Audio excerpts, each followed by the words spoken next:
오늘은 저희 교회가 개척된 지 이제 13년째 되는 창립 주일입니다. Today is the 13th anniversary of Eleven Church. 지난 시간을 되돌아보면서 지난 13년 동안 참 많은 일이 있었다는 생각이 드는데요. 그럼에도 불구하고 저희 교회가 이 지역에 뿌리내리고 이렇게 잘 정착하게 되어서 너무나 감사한 그런 마음이 있습니다. 저희가 13번째 야외 예배인 것 같은데 야외 예배 때마다 참 많은 풍경이 달라져 있습니다만 그래도 저희 교회 공동체에 뿌리내리신 여러분들이 있어서 너무나 감사한 것 같아요. 우리 이 시간에 우리 앞뒤 좌우에 계신 분들 다시 한번 눈 마주치면서 사랑합니다, 축복합니다. 같이 한번 인사하겠습니다. 사랑합니다, 축복합니다. 예, 사랑합니다, 축복합니다.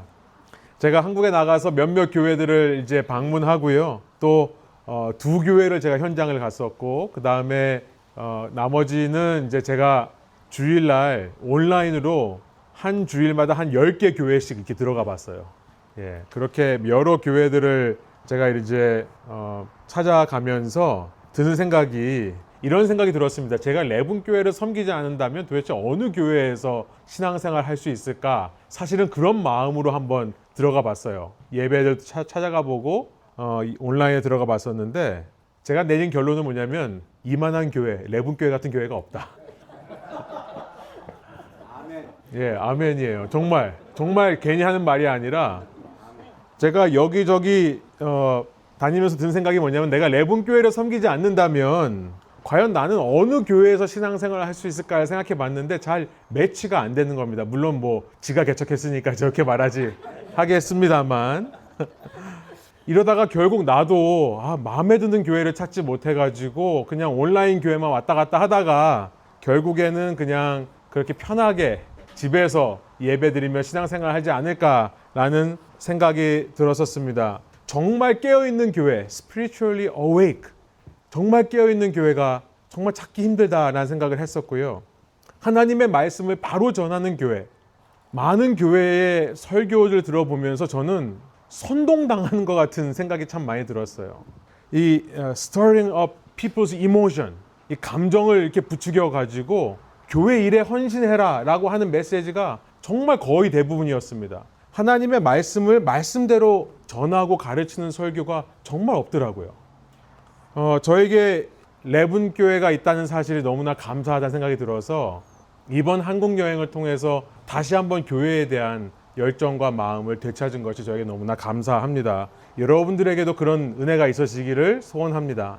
저는 이 14년째 되는 한 해를 내다보면서 이 한 해 동안에 또 이후에 우리 교회가 어떤 모습으로 모여야 될까라는 생각을 했을 때에 오늘 말씀을 근거로 해가지고 한 가지 바람이 생겨났습니다. 그것은 제 인간적인 생각과 인간적인 바람이 아니고요. 하나님의 말씀에 근거해서 우리 공동체가 앞으로 이런 모습으로 세워졌으면 좋겠다라고 했었을 때 오늘 본문이 주시는 말씀이라고 생각이 들어요. 물론 우리 교회가 부족하다는 얘기가 아닙니다.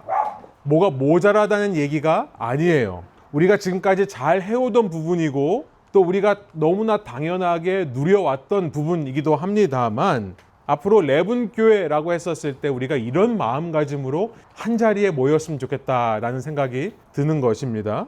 사실 제가 한국에 있으면서 오늘까지 총 5주간 이 예레미야와 에스겔서의 설교 본문을 준비를 하면서 창립 주일날 과연 어떤 말씀을 전해야 될까 이미 준비를 했었습니다. 그러면서 에스겔서 37장의 말씀을 나눠야겠다라는 마음이 강하게 들었고 제가 이번 주에 읽을 말씀을 이제 한국에서 미리 쭉 읽어보면서 이 말씀을 읽었을 때 이건 우리 교회에 주시는 말씀이다라는 확신이 들었습니다. 그래서 오늘만을 제가 기다렸어요. 물론 이제 다음 주부터는 무슨 설교해야 될지 잘 모르겠습니다만 저에게 있어서 우리 교회가 앞으로의 모든 미니스트리 플랜과 비전, 사역 계획들과 비전을 다 포기한다 하더라도 이거 하나만큼은 꼭 붙잡았으면 좋겠다라고 하는 그 한 가지를 오늘 본문을 통해 나누기를 원합니다. 오늘 본문은요, 여러분 잘 아시는 내용이에요.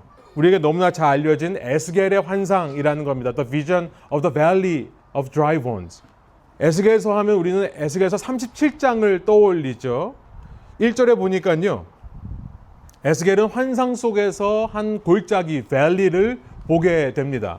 그 밸리에는 마른 뼈들이 가득 차 있었다라고 2절이 말씀합니다. 3절 주님께서 에스겔에게 물으세요. 과연 이 뼈들이 살아날 수 있겠느냐? 그리고는 4절에 보니까 주님은 에스겔에게 주님을 대신해서 말씀을 전하라고 합니다. 말씀을 전해라.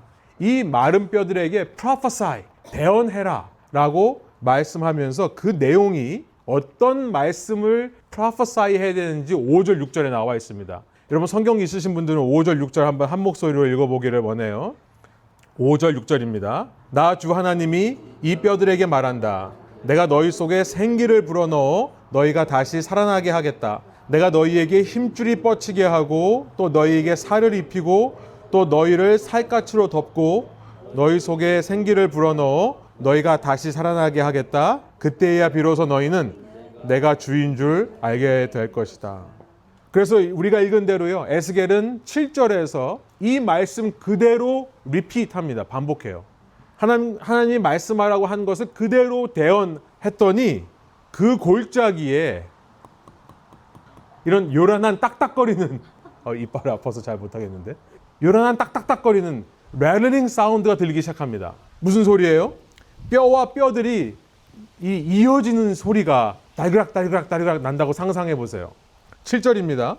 나는 명을 받은 대로 대언하였다. 내가 대언할 때 무슨 소리가 났다 보니 그것은 뼈들이 서로 이어지는 요란한 소리였다. 그 골짜기에 이 달그닥 거리는 함성으로 가득 찼다는 것을 한번 상상해 보세요. 저는 이 말씀을 보면서 우리는 그 컴퓨터 그래픽 굉장히 이 컴퓨터 제너레이티드 이미저리 CGI라고 하는 것이 굉장히 익숙한 시대죠. 이 장면이 상상이 돼요. 뼈와 뼈들이 이어지고 그 뼈와 뼈들이 이어진 위에 힘줄이 붙고요. 그 위에 살이 덮이고 그 위에 피부가 덮입니다.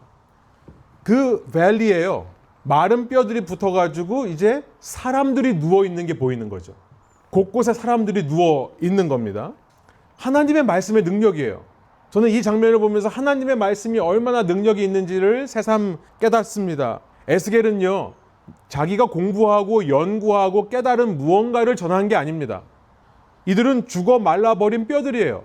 그들에게 인간의 지혜를 말한 듯, 인간의 지식, knowledge를 말한 듯, 인간의 논리, 인간의 학문을 말한다고 한들 무슨 소용이 있겠습니까? 그런데 에스겔은 하나님으로부터 들은 말을 그대로 전했을 뿐이에요. 그랬더니 하나님 말씀의 능력으로 죽은 뼈들이 살이 덮이고 살아나더라라는 것이죠. 여러분 이사야서에서 하나님께서 이렇게 말씀하신 적이 있었습니다. 이사야서 55장 11절 여러분 주보에 제가 실어놨습니다만 이사야서 55장 10절에 뭐라고 되어 있냐면 마치 하늘에서 비와 눈이 내려서 그 물이 땅을 적셔 땅에서 열매를 내게 하여 사람들이 그 열매를 먹게 하지 않냐. 그러고 나서 그 물은 다시 하늘로 올라간다라고 말씀하고 있습니다. 이사야서 55장 10절에 이미 우리 과학 시간에 배우는 거죠. 이 circulation of water, 물의 순환에 대해서 이미 말씀하시는 거예요. 그러고 나서 11절, 그런 것처럼 나의 입에서 나가는 말도 내가 뜻하는 바를 이루고 나서야 내가 하라고 보낸 일을 성취하고 나서야 나에게로 돌아올 것이다. 여러분 하나님의 말씀이 선포될 때는 놀라운 일들이 일어납니다. 그것은 이 말씀이 선포되는 곳에 하나님의 뜻이 반드시 이루어지는 거예요. 하나님의 입에서 나오시는 말씀은 그 어느 한 말씀도 땅에 떨어지거나 아무 소용없이 땅바닥에 밟히는 말씀이 아니라 하나님이 원하시는 뜻을 이루고 다시 하나님께로 돌아간다라는 것을 말씀하고 있습니다. 사랑하는 여러분, 진정한 우리의 변화와 성숙, real change and spiritual growth, 변화와 성숙이라는 것은요, 우리가 우리의 힘으로 만들어내는 것이 아닙니다. 그것은 하나님께서 말씀을 통해 우리 안에 성취하시는 거예요. 교회의 부흥, growth, 이 부흥이라는 말은 숫자가 많아지는 게 아니라 영적인 성숙을 말하는 겁니다. Growth in spirit, in spirituality. 여러분, 이 교회의 부흥도 마찬가지입니다. 우리 교회가 사람들이 열심히 준비하고 열심히 헌신해서 교회가 부흥되는 게 아니라 교회의 원동력은 하나님의 말씀이라는 것이죠. 저는 저희 교회가 사람의 말이 선포되는 교회가 아니라 사람의 지식, 사람의 학문, 사람의 상식, 사람의 논리가 선포되는 교회가 아니라 정말로 하나님의 말씀이 선포되는 교회가 되기를 원합니다. 왜냐하면요, Hebrews chapter 4 verse 12 여러분 주보에 있습니다만 히브리서 4장 12절에 이렇게 말씀하시기 때문에 그래요. 한번 한 목소리 읽을까요? 하나님의 말씀은 살아있고 힘이 있어서 어떤 양날 칼보다도 더 날카롭습니다. 그래서 사람 속을 꿰뚫어 혼과 영을 갈라내고 관절과 골수를 갈라놓기까지 하며 마음에 품은 생각과 의도를 밝혀냅니다. 왜냐하면 하나님의 말씀에 살아있는 생명력이 있기 때문에 그래요. 오직 하나님의 말씀만이 사람을 움직일 수 있습니다. 오직 하나님의 말씀만이 사람을 변화시킬 수 있는 것입니다. 오직 하나님의 말씀만이 교회를 교회되게 하는 것이고 이 어두운 세상에서 신자들에게 살아갈 힘을 공급해 주시기 때문에 그렇습니다. 여러분 그래서 이 교회에서 하나님의 말씀만이 대언되도록 기도해 주세요. 우리 교회가 건강해지고 바라지는 것은 이 교회에서 오직 하나님의 말씀만이 선포되고 대언될 때 가능한 것이기 때문에 그렇습니다. 이걸 위해 기도해 주시고 목회자를 위해 기도하실 뿐만 아니라 여러분 한 가지 적용을 드린다면 여러분 자신도 나의 입을 통해 하나님의 말씀이 전해지도록 힘쓰십시오. 여러분 어떤 생각이 드실 때 이것을 내 생각인지 아니면 하나님이 주시는 말씀인지를 분별하시고 말씀하셔야 됩니다. 저는 그런 교회가 되었으면 좋겠어요. 우리 모두가 느낌대로 말하는 게 아니라 분위기대로 상황대로 얘기하는 것이 아니라 나에게 든 생각과 이 머릿속에 있는 말들을 하나님의 말인지를 분별해서 하나님의 말씀만을 선포할 수 있는 교회. 여러분 삶을 나눌 때요. 우리가 올해 서로 수용하자. 그래서 소그룹으로 모이고 순으로 모이는 것을 얘기합니다만 여러분 우리가 삶을 나눌 때도 내 삶을 그대로 나누는 것이 아닙니다. 여러분 이렇게 생각하시면 쉬워요. 우리가 피가 뚝뚝뚝 떨어지는 생고기를 서로에게 먹이지 않지 않습니까? 어떻게 하죠? 뭐 또 이러면 나는 육회 먹는데요. 이런 분이 있을지 모르겠습니다만 육회도 다 양념을 하죠. 피 뚝뚝 떨어지는 생고기를 그냥 주지 않고 어떻게 합니까? 잘 익히고 잘 구워서 먹습니다. 그렇죠? 이따가 햄버거 그냥 생으로 드시는 분들 없잖아요. 마찬가지로 나의 삶을 나눌 때도요. 우리는 나의 삶을 있는 그대로 나누는 게 아니라 피가 뚝뚝 떨어지는 채로 나누는 게 아니라 내 속에 있는 것을 속 시원하게 그냥 남에게 다 퍼부어대는 것이 아니라 어떻게 해야 될까요? 내 힘들고 어려운 그 삶들을 그 마음들을 내가 먼저 하나님 앞에서 말씀으로 익혀야 되는 겁니다. 내가 먼저 하나님 앞에 그것을 가지고 나가서 주님 저에게 이런 생각이 들고 이런 마음이 들고 이런 어려움들이 있는데 이 가운데 하나님께서 말씀하시는 것은 무엇입니까? 그렇게 하나님 말씀 앞에서 먼저 내가 씨름하고 나의 삶이 나의 마음이 하나님의 말씀 앞에서 구워진 다음에야 옆 사람들하고 쉐어할 수 있는 거예요. 그 마음을요. 그 하나님의 말씀을요. 저는 우리 교회가요. 강단에서뿐만 아니라 우리가 모일 때마다 하나님의 말씀이 나누어지는 교회가 되기를 소원합니다. 여러분 이 시대에는요. 수많은 이야기와 수많은 논리들이 판치고 있어요. 이런 시대에 필요한 것은 하나님의 말씀이라는 생각이 듭니다. 그런데 제가 오늘 말씀을 통해 우리 교회가 이랬으면 좋겠다라고 하는 것은 말씀의 교회가 되자는 게 아니에요. 물론 말씀의 교회가 된 것도 너무나 중요합니다만 제가 이 37장의 말씀을 읽으면서 우리 교회가 이랬으면 좋겠다라고 생각했던 그 한 가지는 그 다음에 나옵니다. 7, 8절에서 이렇게 말씀으로 마른 뼈들이 회복되는 것을 말씀하시는데 거기서 끝나는 게 아니라 우리는 여기까지만 알거든요. 그런데 지금 빠진 게 있다고 8절에 말씀하세요. 8절 마지막에 보면요. 내가 바라보고 있으니 그 뼈들 위에 힘줄이 뻗치고 살이 오르고 살 위로 살같이 덮였다. 그러나 뭐가 없다고요? 그들 속에 생기가 없었다라고 말씀하고 있습니다. 사실 앞서 우리가 5절, 6절을 읽었는데 5절, 6절에서 하나님께서 이 뼈들을 회복시킨다고 하셨을 때 하나님이 반복해서 2번이나 말씀하신 것은 그들 속에 생기를 불어넣겠다는 말씀이었어요. 그들을 단지 살과 피부로 덮겠다는 말씀을 하신 게 아니라 그런 후에 그들 속에 생기를 불어넣겠다는 말씀을 하셨던 거죠. 에스겔은요 8절에 보니까 그 생기가 없이 뼈와 뼈가 맞아지고 힘줄이 덮이고 살이 덮이고 피부가 덮인 그 사람들이 누워있는 모습을 바라보고만 있습니다. 그랬더니 주님께서 9절에 말씀하십니다. 생기를 위해 대언하라.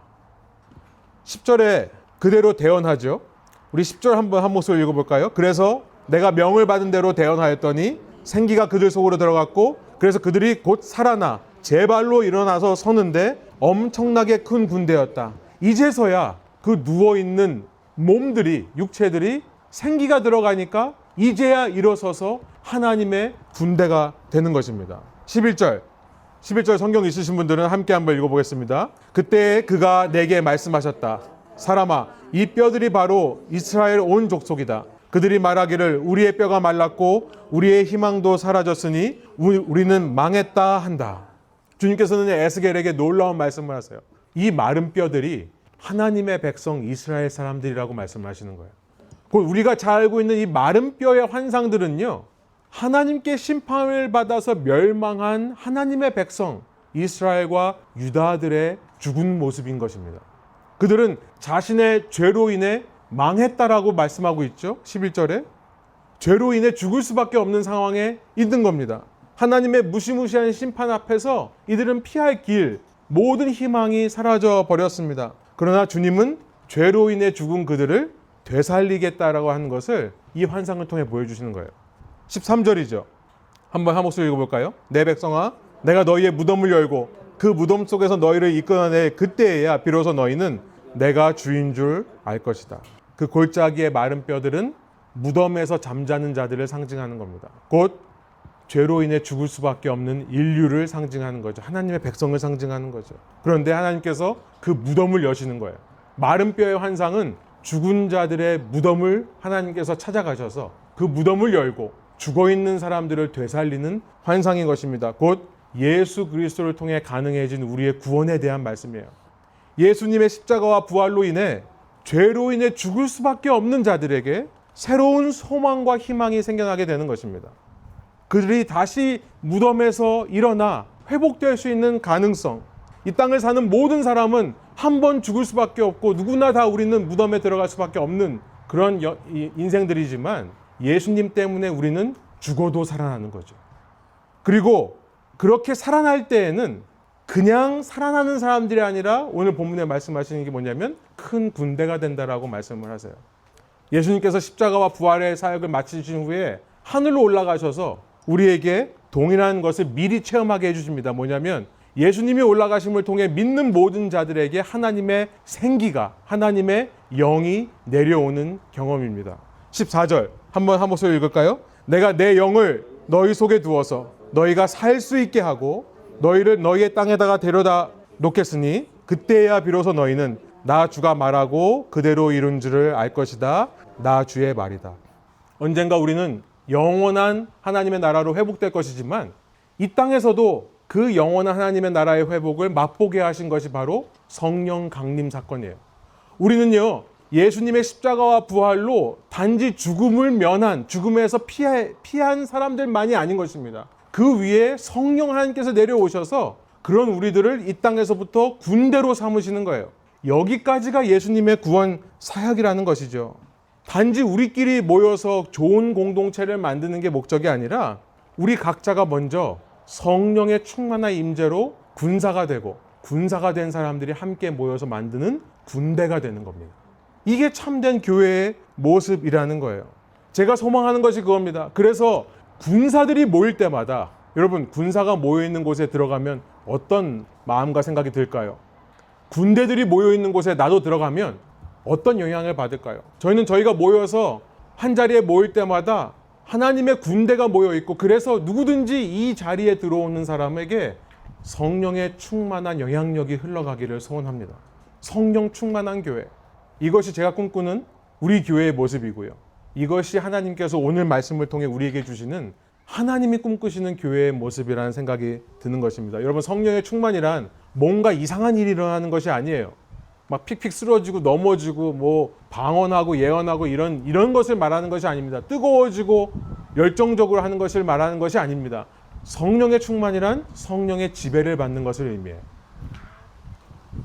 Being filled with the Holy Spirit doesn't mean strange or unusual things to happen.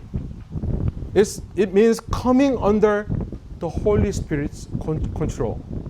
성령의 지배를 받는 겁니다. 곧 내 육체의 생각이 사라지고 성령께서 원하시는 일들이 내 삶에 실현되는 것을 말해요. 로마서 8장 9절이죠. 현대인의 성경으로 제가 말씀을 준비했는데 같이 한번 읽어볼까요? 주보에 있습니다. 그러나 성령님이 여러분 안에 계시면 여러분은 육신의 지배를 받는 것이 아니라 성령님의 지배를 받습니다. 누구든지 그리스도의 영이 없으면 그리스도의 사람이 아닙니다. 성령의 지배를 받는 것. 여러분, 성령의 지배를 받으면 우리 삶의 변화가 일어날 수밖에 없지 않겠어요? 어떻게 성령의 지배를 받는 사람이 어제와 오늘이 똑같을 수 있겠습니까? 어떻게 오늘과 내일이 똑같을 수가 있겠습니까? 여러분, 결국 하나님의 말씀의 능력이 이런 것을 행하는 거죠. 그러나 중요한 것은 하나님의 말씀을 우리가 지적으로만 이해하고 끝나면 이런 것은 일어나지 않습니다. 한마디라도 들은 말씀을 성령의 의지에서 내 육체에 실현해 보려고 시도하고 연습하는 것. 이것이 성령 충만으로 가는 길이라는 것을 말씀드리고 싶은 거예요. 우리는요, 성경 공부를 너무 좋아합니다. 한국에 가보니까 성경 공부 정말 많더라고요. 그런데 참된 하나님의 말씀은요, 지적 체험을 넘어서 우리 마음의 변화를 일으켜야만 합니다.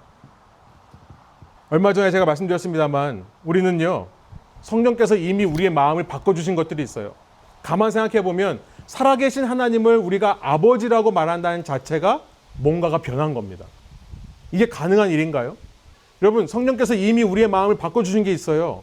여러분, 우리는요, 저의 할아버지의 아버지, 증조 할아버지 혹은 고조 할아버지도 저는 알지 못해요. 그분들을 제가 늘 날마다 보고 싶어 하지 않습니다. 여러분 중에 그런 분들이 있을지 모르겠습니다만 나는 얼굴도 보지 못한 내 고조 할아버지 날마다 기억하고 보고 싶어. 이런 분들이 있으신가요? 그런데 신기한 건 뭐냐면 그런데 2000년 전에 이 땅에 오셨다가 돌아가신 예수님은 보고 싶어요. 이게 정상적인 마음으로 가능한 건가요? 뭔가가 바뀐 겁니다. 제 마음속에. 이것이 성령께서 우리 안에 계시다는 증거예요. 그렇다면 여러분 믿으시기 바라요. 만약에 여러분 마음속에 아버지 하나님을 아버지라 부르는 마음이 있고 그 예수 그리스도를 내가 만나고 싶다. 그 예수님을 닮고 싶다라는 마음이 있다면 그 자체로 성령이 계신 거고요. 그렇다면 여러분 기대하시길 바라요. 지금 여러분의 모습을 그 성령께서 얼마든지 바꿔주실 수 있는 겁니다. 내가 아는 말씀을 지식에서만 머물게 하지 않고 내 삶에 실현할 수 있는 것입니다. 그분께서 이것이 성령 충만이고요. 그런 성령 충만한 사람들이 모인 공동체가 모일 때마다 얼마나 놀라운 능력들이 나타나겠습니까? 세상에서 오늘도 이 거대한 기업들에게 혹사당했던 사람들이 우리 공동체에 나오면 내가 하나님의 자녀고 존귀한 자라는 것을 알게 되고 내가 그냥 한 사회의 부품으로 살아가는 사람이 아니라 뭔가 의미가 있고 목적이 있는 인생이라는 것을 알게 되지 않겠습니까? 사람들에게 실망하고 상처받았던 사람들이 이 교회에 나와오니 정말로 여기는 내가 상처받았던 사람들과 너무나 다르다는 사실을 알게 되고 다시 한번 사람을 믿게 되고 신뢰할 수 있는 변화가 가능하지 않겠습니까? 여러분, 이것이 우리가 추구해야 될 영적 군대의 모습인 거예요. 우리가 지난 시간에 말씀드렸습니다만 내 십자가 지는 일 때문에 고민하지 말고요. 이제는 우리가 영적 군대가 되어 남의 십자가도 져줄 수 있는 공동체가 되어야 되겠다 생각이 드는 겁니다. 그래서 우리가 모일 때마다 성령께서 이끄시는 영적 군사들이 있는 거기 때문에 이 안에 들어오는 사람마다 영적 충만함을 덩달아 입을 수 있는 공동체. 여러분, 성령의 사람에게는요, 그렇게 성령께 내 삶을 맡겨드릴 때 성품의 변화가 일어나는 줄로 믿습니다. 주님의 말씀으로 말미암아 그 말씀이 땅에 떨어져서 반드시 열매를 맺게 하세요. 그것이 바로 성령의 열매죠. 사랑하는 자들이 되는 겁니다. love, 기쁨입니다. joy, 평안, peace입니다. 오래 참음, patience고요. 자비와 긍휼, mercy and compassion. 그리고 선한 행동을 사모하는 것, goodness. 선한 행동을 하고 싶어하고 선한 영향력을 나누어 주고 싶은 마음. 그리고 신실한 겁니다. faithfulness. 온유합니다. gentleness. 그리고 절제하는 self-control의 모습이 우리 가운데 생겨나는 것입니다. 이 시간 에스겔서 말씀을 힘입어서 여러분, 우리 자신에게, 나 자신에게 대언하시기 바라요. 마른 뼈들아 살아나라. 그냥 뼈만 맞춰주고 살이 덮이는 수준이 아니라 그 위에 성령께서 임하셔서 군대가 되어라. 주님 닮은 성품이 나타나는 저와 여러분 되기를 원하고 그런 공동체 되기를 원합니다. 각자 알고 있는 만큼 살아내는 사람들이 모여있는 공동체, 끊임없이 성령께 복종하는 군대가 되어 교회에 정착하는 한 사람 한 사람이 우리의 그 성령 충만을 힘입어 그들도 성령으로 변화되는 역사에 동참할 수 있는 공동체. 말과 논리가 너무나도 지배하고 있는 세상 가운데 우리는요, 말과 논리가 아니라 능력과 변화로 세상 가운데 서야 하겠습니다. 함께 기도하시겠습니다. 하나님, 이 시간 에스겔의 환상을 통해 주님, 마른 뼈들이 살아나는 그 장면을 우리 마음 가운데 보여주시니 감사합니다. 이 장면은 그냥 마른 뼈가 살아나는 것이 아니라 바로 오늘 우리가 주의 영으로 변화되어 주님이 원하시는 군대의 모습으로, 군사의 모습으로 설 수 있음을 보여주시는 주님의 말씀이라 믿습니다. 하나님, 이 시간 이 말씀에 힘입어서 우리가 우리 자신에게 대언합니다. 주의 성령이 나를 주장하여 주시고 나를 변화시켜 주십시오. 내 안에 이미 놀라운 일을 행하신 성령께서 계속해서 내 삶 가운데 변화와 능력들을 이루어 주시고 무엇보다 우리의 마음의 자세부터가 달라지는 우리 각 사람이 되게 하여 주십시오. 그런 사람들이 모일 때에 우리가 우리의 삶을 나누는 것에도 하나님의 능력이 나타날 줄로 믿습니다. 그냥 내 얘기를 하는 것이 아니라 나의 삶에 임하신 하나님의 말씀을 이야기하는 것이기 때문에 그렇습니다. 말씀으로 능력을 받아 서로가 서로를 변화시키고 이 땅 가운데 주님의 품으로 돌아와야 하는 사람들을 품어줄 수 있는 영적인 엘리트들, 군사들 될 수 있도록 함께하여 주옵소서. 감사드리며 예수 그리스도의 이름으로 기도합니다. 아멘.